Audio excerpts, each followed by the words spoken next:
Welcome, my dear book lovers, to another episode of Book Summary.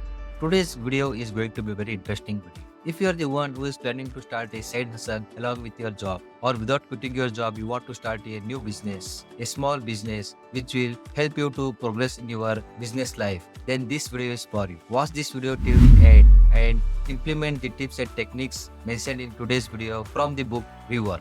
So without wasting much of the time, let's jump in. Rework is written by two authors, David Hanson and Jason Fried. This book has got 4.5-star ratings on Amazon with more than 9,500 positive ratings. Rework is a book that helps you to understand and develop the skills of starting a small business and make it a successful business empire. Here, author explains the different strategies to develop business mindset. This book, Rework, challenges the traditional rules of business and inspires readers to rethink their work approach. This book is straightforward, actionable, and designed to spark innovative thinking.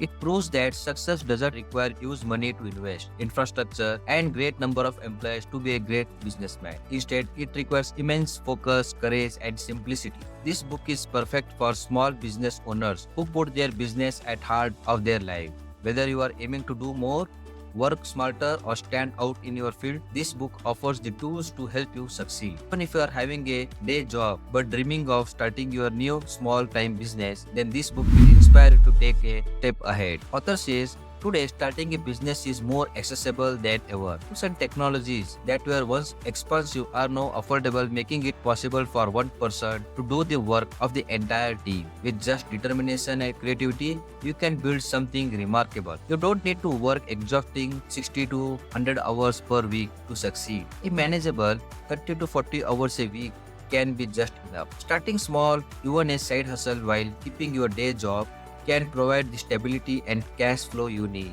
You don't even need a physical office. Working from home or collaborating remotely is easier and more efficient than ever. Author says some people are filled with negativity and doubt. They believe new ideas are bound to fail and think society can't handle the change. Unfortunately, they try to pull you down. If you are hopeful and ambitious, they will try to convince you that your dreams are impossible to achieve or a waste of time. But here author says, don't let your negativity affect you. Just because that's their reality doesn't mean it has to be yours. You have mostly heard statistics like 9 out of 10 business fail, or someone giving you the advice that failure builds the character and fail early and often. This constant focus on failure can be discouraging. Don't let it stop your vision. What happens to others doesn't define your journey. If someone else is struggling to market their product or build a team or set the right prices, then it has nothing to do with your ability to succeed. Author says it's a common misconception that you need to learn from mistakes. While mistakes shows you what not to do, they don't always point to the right path. But however, learning from the success is far more valuable. Success tells us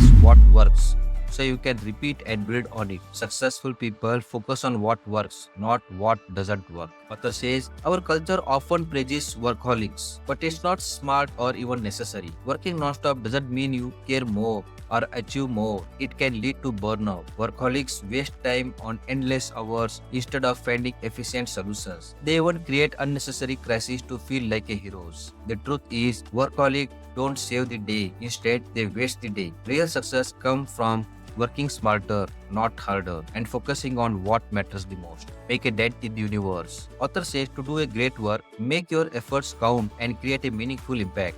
Time is precious. This is your life's work. So don't settle for ordinary. Aim to build something extraordinary that leaves a legacy. Don't wait for others to make change. You don't need a huge team to make an impact. Even small players can disrupt entire industries. Focus on what matters and make it count. You can easily tell if it works or no. Solving your own problems make every decision clear, while solving someone else's problems or feelings feels like guessing. For example, track coach Bill Bowerman wanted lighter running shoes. He poured rubber into a waffle iron, creating Nike's famous waffle sole. By solving his own problem, he discovered a market of others who needed the same thing. Build what you need and you will see its value and quality right away. Ideas are cheap, actions matters. Author says ideas alone doesn't carry any value until you turn it into something real. Everyone has ideas, but if you act on them. A business is not built on just concept, it is built on the execution and taking a massive actions. No time is not an excuse. Author says that I don't have time is a common excuse, but it's rarely true. You don't need to quit your job or work whole night to start something new. Use your evenings or weekends. Cut down your TV or gaming time or scrolling on the social media mindlessly. Even an hour or two a week can add up to start up your small business. By starting small, you will see if your passion is real or just a passing thought. If it doesn't work out, you're not going to lose anything but just a bit of free time. But if your idea works, then your idea will show you the path to move ahead in your business. And you will get many more ideas to move ahead to face the challenges that will be coming in your business. Bottom line is, if you have the inner feeling and gut to do something different very badly, you are surely going to find the time. Less mass. Author says to keep your business simple, keep as simple as it is. Some of the examples the author suggests to avoid taking decisions at the beginning of the businesses are like avoid taking long-term contracts, avoid hiring too many staff, don't take any permanent decisions. Don't end up in endless meetings. Don't invest heavily in inventory, whether it is physical or a mental. And even avoid the office politics at the beginning of your business. Avoid these when you can. The less mass you carry, the easier it is to adapt and move ahead in your business. Making decisions is as good as making progress. Procrastinating on decisions only creates a pile of unresolved problems. Commit to making choices and moving ahead. Waiting for the perfect solution is a trap. It rarely comes. Perhaps progress happens when decisions are made, even if it's not perfect. Each decision is a step forward, like laying bricks for a solid foundation. Making decisions creates momentum,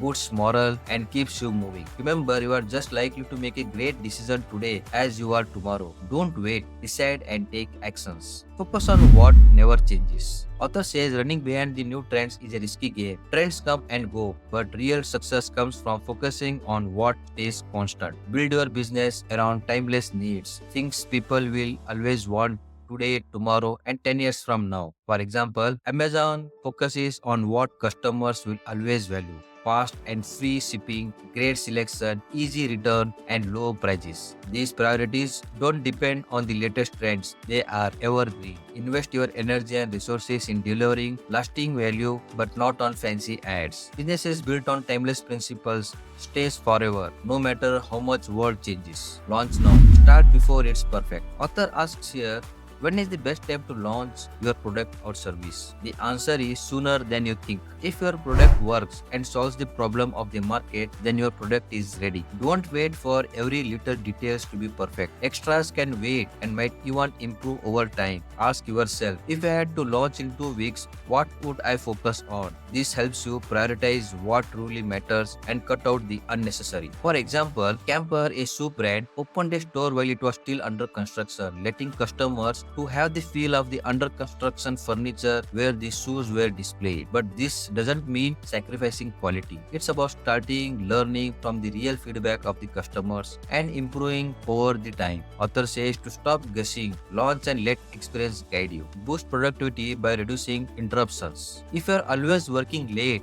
or on weekends, it's not because there's too much work, it's because interruptions are stealing your time. Most people get their best work done early in the mornings, late at night, or in environments with no distractions. Why? Because uninterrupted time is when you are truly productive. Interruptions or distractions like meetings, calls, schedule charts break your day into small scattered chunks. You keep switching gears, but meaningful work requires deep focus, which takes time to achieve. Think about how much you accomplish on a plan without Wi-Fi or without interruptions. That's the power of being in the alone zone. Here's how you can reclaim your focus. Here author gives some of the tips to reclaim your focus, like block uninterrupted time. Author says dedicate part of your day, like from morning 10 to 2 or after your office hours from 8 to 10 for no interruptions. And during this time, make sure there is no interruptions, no meetings or no calls or not even chatting. So the another tip that author gives is try a no talk day. Instead of scheduled Fridays, implement no talk Thursdays for deep work. Another tip author suggests is cut communication addictions. During alone time, avoid instant messaging, emails, and calls. Just focus. focus. And also, author gives the tip to use the passive tools. Rather than using phone calls or face-to-face chats, communicate through emails or shared documents, which doesn't demand immediate responses, which saves your time and energy. Protecting your alone time isn't about just finishing tasks, it's about doing your best, most meaningful work. Good enough is good enough. Author says stop overcomplicating solutions. Instead, aim for a simple solution with maximum efficiency with minimum effort. This approach focuses on solving problems simple and effectively without unnecessary complexity. Simple solutions may not look flashy or impressive, but they get the job done, saves resources, and let you move forward. You can always refine or improve on the things later, but starting with just good enough ensures progress. Dear friends, my favorite quote from this book, Rework, is what you do is what matters, not what you think or say or plan. The top 5 takeaways from this book, Rework, are: takeaway number 1. Focus on actions. Progress is always better than perfection. Launch quickly and improve continuously. Takeaway number 2. Keep it simple. Simple solutions builds productivity. Focus on what truly matters. Takeaway number 3. Work smarter and not harder. Balance is essential to sustainable success. Takeaway number 4. Prioritize quality over quantity. A great product or service can market itself. So focus on quality rather than producing quantity. Takeaway number 5. Innovate within the constraints. Limitations can inspire your most creative solutions. So within your limited resources, try to overcome the challenges that you are facing. Dear viewers, if you are the one who is watching this video on YouTube, then subscribe to my channel. Or if you are watching this video on Facebook or LinkedIn, follow me for more insights from the world's greatest books, where I'll be telling you different tips and techniques from the world's self-help books from different fields of life. Thank you for watching my video till the end, and see you next week with one more video of an interesting book.